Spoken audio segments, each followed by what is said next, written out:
6월 마지막 주 주일 예배를 사도신경으로 신앙 고백을 드림으로 하나님께 영광을 돌리겠습니다. 전능하사 천지를 창조하신 하나님 아버지를 내가 믿사오며 그 외아들 우리 주 예수 그리스도를 믿사오니 이는 성령으로 잉태하사 동정녀 마리아에게 나시고 본디오 빌라도에게 고난을 받으사 십자가에 못 박혀 죽으시고 장사한 지 사흘 만에 죽은 자 가운데서 다시 살아나시며 하늘에 오르사 전능하신 하나님 우편에 앉아 계시다가 저리로서 산 자와 죽은 자를 심판하러 오시리라. 성령을 믿사오며 거룩한 공회와 성도가 서로 교통하는 것과 죄를 사하여 주시는 것과 몸이 다시 사는 것과 영원히 사는 것을 믿사옵나이다. 아멘. 찬송가 302장으로 하나님께 영광을 돌립니다.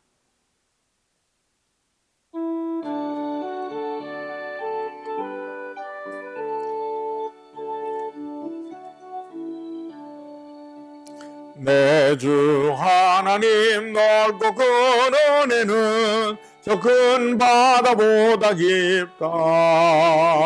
너고 다주를 끌러 깊은 대로 저 한가운데 가보라. 언덕을 떠나서 장파에 배 띄워 내 주 예수 은혜의 바다로 네 맘껏 저가라. 왜 너 인생은 언제나 거기서 저 큰 바다 물결 보고 그 민 모르는 깊은 바닷속을 한 번에 하려 한구나. 언덕을 떠나서 장파에 배 띄워 내 주 예수 은혜의 바다로 네 맘껏 저가라. 많은 사람이 얕은 물가에서 저 큰 바다 가려다가 찰싹거리는 작은 파도 보고 마음 약하여 못 가네. 언덕을 떠나서 장파에 배 띄워 내 주 예수 은혜의 바다로 네 맘껏 저가라. 자 곧 가거라 이제 곧 가거라 저 큰 은혜 바다 향해. 자 곧 내 눈을 저 깊은 데로 알아 망망한 바다로 언덕을 떠나서 장파에 배 띄워 내 주 예수 은혜의 바다로 내 맘껏 저가라. 기도하겠습니다. 살아계신 하나님 아버지, 이제 10월도 마지막 주일 예배를 올립니다. 우리의 드려지는 예배 하나님이 크게 넘치게 복을 주시옵소서. 그래서 하늘의 복을 통해 천국을 소유한 사람 되게 하시고 이 땅에 사는 동안에 많은 사람들에게 소망을 줄 수 있는 넉넉하고 풍성한 하나님의 사람으로 살아가게 하여 주시옵소서.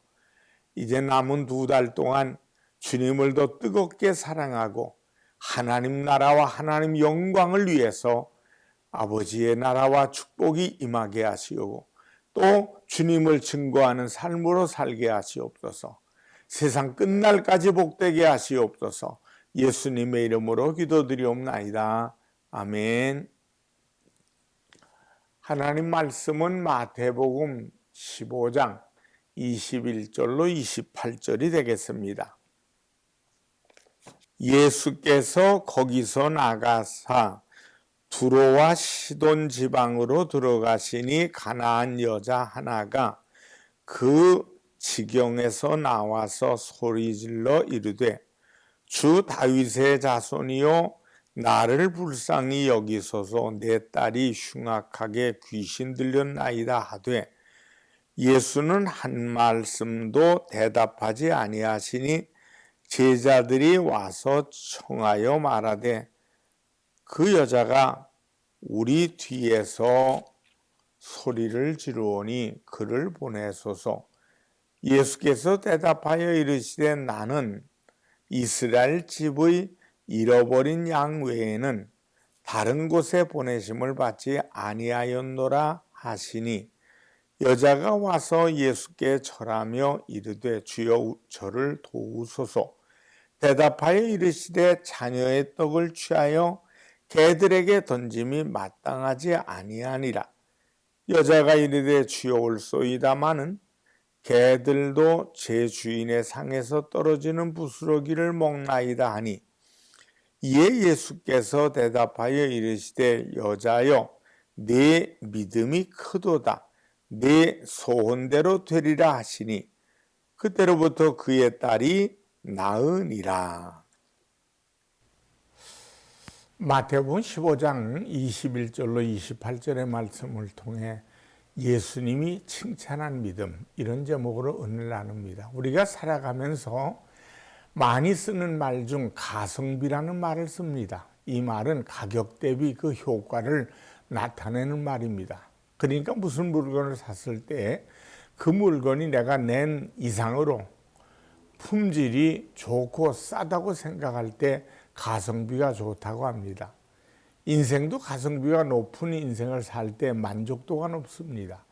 이런 얘기죠. 남편이 벌어주는 월급은 얼마 안 되는데 엄청난 연봉을 벌어다 주는 남편의 부인보다 가성비를 높게 느끼면 이 사람은 행복한 것입니다. 시장에서 수수한 옷 한 벌을 샀는데 백화점에서 비싼 옷 산 것만큼 만족한다면 이 사람은 행복한 것입니다. 행복한 인생을 살고 싶다면 가성비가 높은 인생을 살 수 있어야 합니다. 작은 것에도 큰 만족을 느낀다면 이 사람은 행복한 삶을 살 수 있습니다. 반면 아무리 좋은 것을 먹어도 아무리 좋은 옷을 입고 아무리 좋은 집에 살아도 별로 만족감이 없다면 이 사람은 불행한 것입니다. 첫째, 신앙은 최고의 가성비 인생을 살게 해줍니다. 신앙으로 산다는 것은 무엇일까요? 가성비 높은 인생을 사는 것입니다. 믿음의 조상 아브라함을 보세요. 75세가 그때쯤 됐을 때 보통 사람들은 은퇴하고 인생의 모든 가능성을 접어야 할 나이입니다. 그런데 신앙으로 그 나이에 시작해서 창대한 복을 이루는 이스라엘 민족의 시조가 되는 영광과 행복을 누렸습니다. 은퇴할 나이에도 불구하고 이 놀라운 역사를 이루었습니다. 신앙이 가져오는 삶의 창조적 변화와 그 열매는 얼마나 놀랍습니까? 가성비로 치면 최고의 인생인 셈입니다. 요셉을 보세요. 애굽의 총리가 되려면 얼마나 대단한 배경과 지식을 지녀야 합니까? 당시 애굽의 수많은 박사나 술사나 경력 많은 정치인들이 수두룩했습니다. 그런데 당시 요셉의 스펙이란 종살이, 감옥살이가 전부입니다. 그럼에도 불구하고 하나님의 은혜로 놀라운 지혜를 발휘함으로 왕을 제외한 최고의 통치자의 자리에 오르는 영광을 얻었습니다. 여러분, 이 같은 가성비로 인생을 살 수 있다면 얼마나 부담이 적고 자유하겠습니까? 지금 우리 부모님들은 자녀의 학력 높이기 위해 좀 더 좋은 스펙을 쌓기 위해 엄청난 비용을 지불합니다. 어떻게든 남보다 조금이라도 나은 자리, 위치에 거하기 위해서 또 인생의 출발을 하도록 만들기 위해서 이런 과정에서 그 엄청난 비용을 들여서도 원하는 결과를 얻지 못할 때 실망한 인생, 불평, 불만이 가득합니다. 그런데 요셉처럼 산다면 얼마나 행복합니까? 종살이, 감옥살이, 스펙과 배경을 가지고도 애굽 최고의 위치에 올라서 그 영향력을 발휘할 수 있다면 얼마나 만족하고 행복하겠습니까? 또한 다윗을 보세요. 당시 이스라엘을 침공한 블레셋이란 나라는 전쟁과 싸움에 탁월한 족속입니다. 블레셋이란 나라는 세계 최초의 철기로 만든 무기를 사용한 족속입니다. 그리고 그들이 이스라엘을 침공할 당시에 이런 엄청난 무기 외에 골리앗이라는 백전백승의 명장이 있었습니다. 그런데 이스라엘은 당시 부족연합체에서 이제 막 국가체계를 갖추기 시작한 신생국에 불과합니다. 무기체계나 국방체계도 아주 미흡합니다. 이스라엘의 모든 권력을 다 동원해도 블레셋 앞에선 중과부적이었습니다. 그런데 이스라엘 중에서도 가장 변두리에 속했던 베들레헴의 목동인 다윗이 자신이 목동 때 사용하던 막대기와 물맷돌을 가지고 신앙으로 백전백승의 영웅인 골리앗을 무너뜨리고 블레셋과의 전쟁에서 승리를 이룩하게 됩니다. 가성비로 따지면 세계 최고의 전쟁 승리사입니다. 이것이 믿음으로 사는 인생의 행복과 영광입니다. 가성비로 따지면 최고로 만족하고 행복한 인생이 되는 것입니다.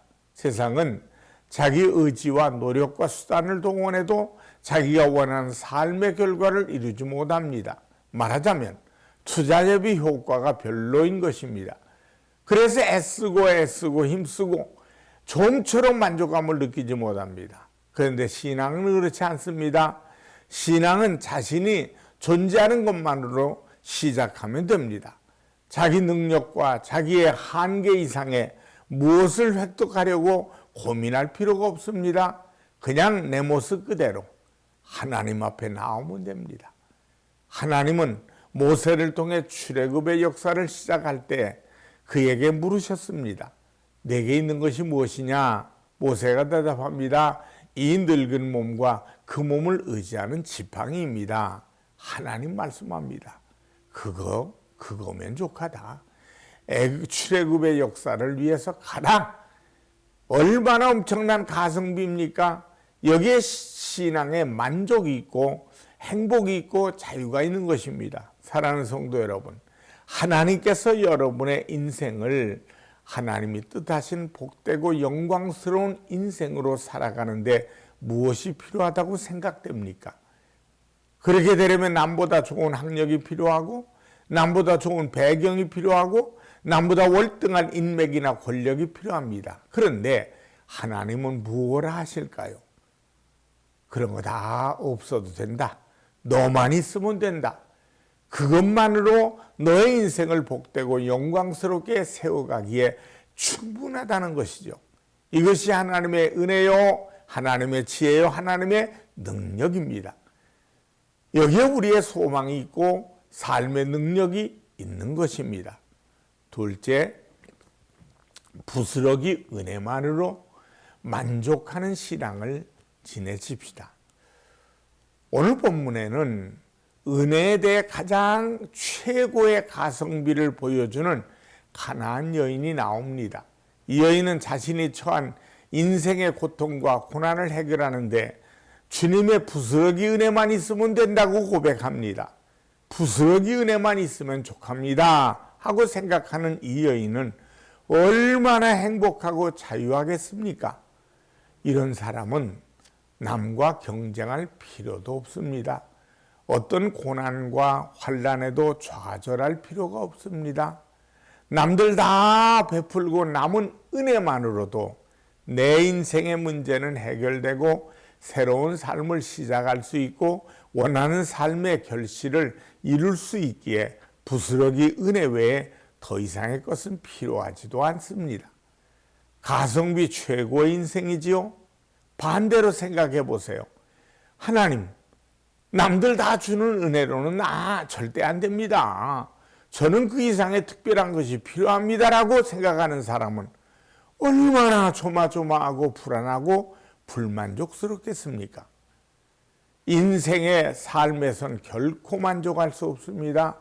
가성비 거의 낙제점 인생이지요. 세 번째, 이 여인의 믿음은 예수님을 감동시켰습니다. 예수님은 이런 여인의 믿음을 보시고 여자여 내 믿음이 크도다 28절에 말씀하죠. 믿음이 크도다란 헬라어로 메갈레피스티스라는 말이 됩니다.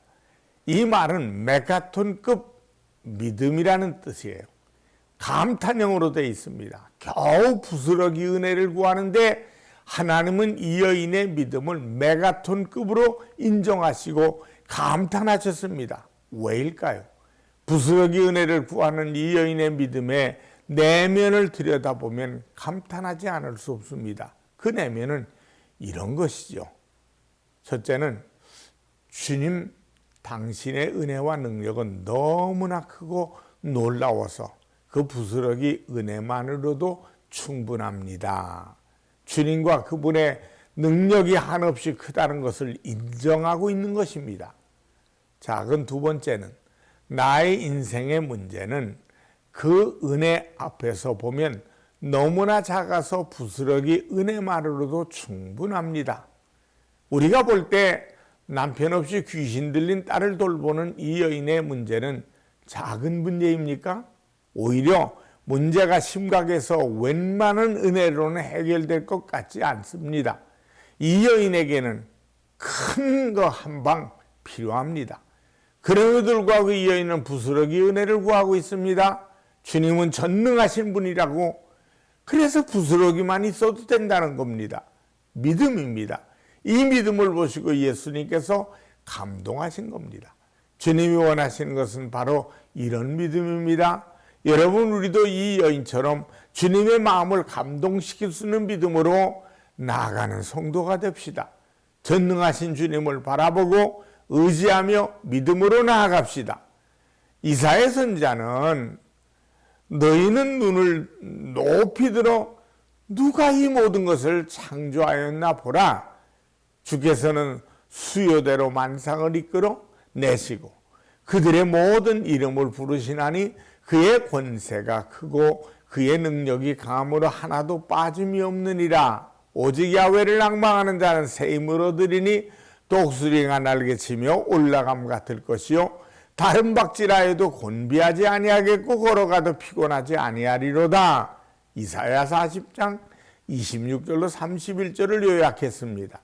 하나님을 향해 눈이 열리고 그곳에 마음이 고하면 새 힘을 얻으리니라. 그겁니다. 여러분은 지금 자신과 자신의 인생의 문제를 두고 어느 자리에 있습니까? 이 여인은 주님께 나아가 주님의 시각으로 자신과 자신의 삶을 바라보고 있는 것입니다. 이것이 믿음입니다. 이것을 주님이 보신 겁니다. 그래서 내 믿음이 놀랍다고 하는 겁니다. 작은 세 번째는 이 여인은 그 주님이 자신의 인생에 관심이 있기에 오셨다고 생각하는 것입니다. 하나님이 보내신 그분이 이스라엘의 경계를 넘어 이방 땅에 오신 것은 자신의 삶에 관심이 있기 때문에 오신 것이라고 이 여인은 받아들인 것입니다. 여러분, 이것은 오늘 인간의 몸을 입고 이 역사 속에 찾아오신 하나님의 아들이신 그리스도를 바라보는 기독교 신앙의 가장 기본적인 믿음입니다. 왜 하나님이 사람의 몸을 입고 이 땅에 오셨습니까? 우리 사람에게 큰 관심이 있기 때문입니다. 사도 요한은 이 성육신 사건을 그저 관심이 있을 뿐만 아니라 우리를 사랑해서 가장 영광된 삶을 열어주시기 위해서라고 고백합니다. 요한복음 3장 16절을 보면 하나님이 세상을 이처럼 사랑하사 독생자를 주셨으니 이는 그를 믿는 자마다 멸망하지 않고 영생을 얻게 하려 하심이라. 이 여인은 당시 우리처럼 성경이 있는 것도 아니고 가르침이 있는 것도 아닌데 이렇게 받아들인 것입니다. 한마디로 저분이 오신 것은 저분의 차원에서 내 인생에 관심을 갖고 은혜를 베풀어 주기에 오셨다고 받아들인 것입니다. 여러분, 놀랍지 않습니까? 전혀 신앙인이 아닌 이 가나안 여인이지만 몸과 마음은 가장 신실한 신앙의 자리로 나아가고 있는 것입니다. 그런데 저와 여러분은 어떻습니까? 예수님이 누구신지, 그분으로 인해 이 역사 속에 어떤 변화가 있었는지를 확인했습니다. 그리고 우리 주변에 수많은 사람들이 그분으로 온갖 삶의 변화를 체험한다는 소식을 접하고 있습니다. 그럼에도 불구하고 저와 여러분은 지금 이 여인이 서 있는 믿음의 자리에 나아가지 못하고 있는 것 아닙니까? 그래서 삶이 답답하고 변화가 없는 것입니다. 이런 믿음을 지녔기에 이 여인은 유대인에게 개처럼 취급받는 자신의 처지와는 전혀 상관하지 않았습니다. 남들과 같은 은혜를 바라는 것도 아닙니다. 남들 다 나눠주고 그 중에 흘린 부스러기 은혜만으로도 충분하다고 믿기 때문입니다. 또한 이런 믿음이기에 예수님의 침묵과 냉담에도 전혀 주눅들지 않았습니다. 오히려 더 큰 소리로 저를 도와주소서라고 당당하게 외칠 수 있었습니다. 사랑하는 성도 여러분, 우리가 인생을 살아가는 데 필요한 것이 무엇입니까? 대박이 필요한 것이 아닙니다. 큰 거 한 방이 필요한 것이 아닙니다.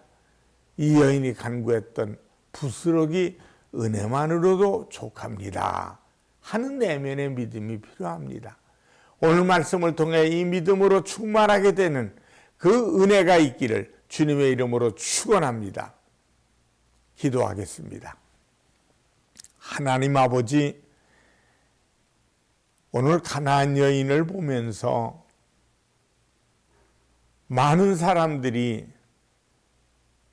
이방인을 어떻게 하는가를 보고 있을 때 예수님께서도 냉담하셨습니다. 그러나 이 여인은 그 냉담한 가운데서도 다윗의 자손 예수여 나를 불쌍히 여겨달라며 외치며 주님의 부스러기 같은 믿음만 있어도 우리 딸이 고침을 받는다는 아름다운 믿음을 가지고 고백한 것처럼 사랑하신 하나님, 이 땅에 사는 동안에 주님이 나와 함께 하시기만 하면 문제는 해결받습니다. 저주는 떠나갑니다. 절망은 소망이 됩니다. 문제, 저주, 절망, 질병, 생활 속의 모든 염려 예수 이름으로 떠나가며 권세 있게 주님의 승리하심이 부스러기 같은 믿음일지라도 기적을 이룰 줄 믿습니다. 주님, 세상 끝날까지 주님과 동행하는 자들, 우리들 이와 같은 믿음으로 살게 하여 주시옵소서. 예수님의 이름으로 기도합니다. 아멘.